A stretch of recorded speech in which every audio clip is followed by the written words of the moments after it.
Hello, my name is Parisa Zareapour. This is my project for KaggleX. My project is on Amex credit card default prediction. My background is in physics. I've been working in finance as a quantitative analyst.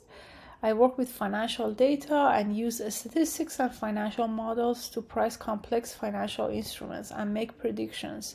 My aspiration is to use machine learning models and data science to make more accurate predictions in finance. My project is a binary classification problem with the goal to predict credit card customers have defaulted or not. The data set is from a previous Kaggle competition called American Express Default Prediction. I trained and compared the performance of several models, including tree-based models and the neural network model. I learned many new things in this project, including encoding categorical features, hyperparameter tuning, gradient boosted trees, and time series modeling. A huge shout out to my mentor, Francesco Rubo, for his valuable insight and guidance throughout the project. There are 11 categorical features and 177 numerical features. The dataset is in balance with 26% of the customers having target equals 1 and the rest having target equals 0. There are many null values in the data.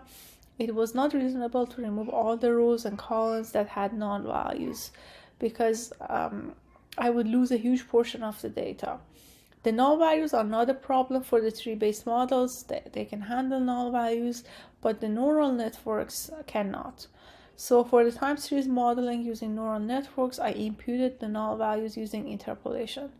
There are a variable number of credit card statements per customers. That can be a challenge for the modeling. So to make things simpler for the tree-based models, I filtered the data to include only the latest credit card statement per customer. For the neural networks, I only included the customers that have all 13 statements. Looking at the histogram plots of the categorical features, the distribution for the two classes are different, which shows that they're informative about the target. So first, I only modeled the categorical features. I used different encoding strategies and different models and compared the balance accuracy between them. The result was that the histogram gradient boost classifier with the native categorical support had the best balance accuracy.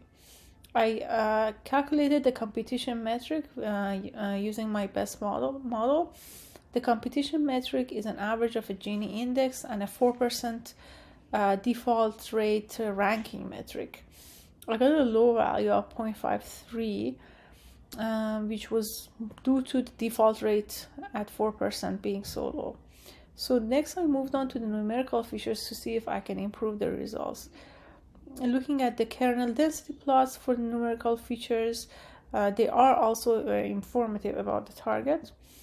So for the modeling of the numerical features, I first included the highest correlated features with the target.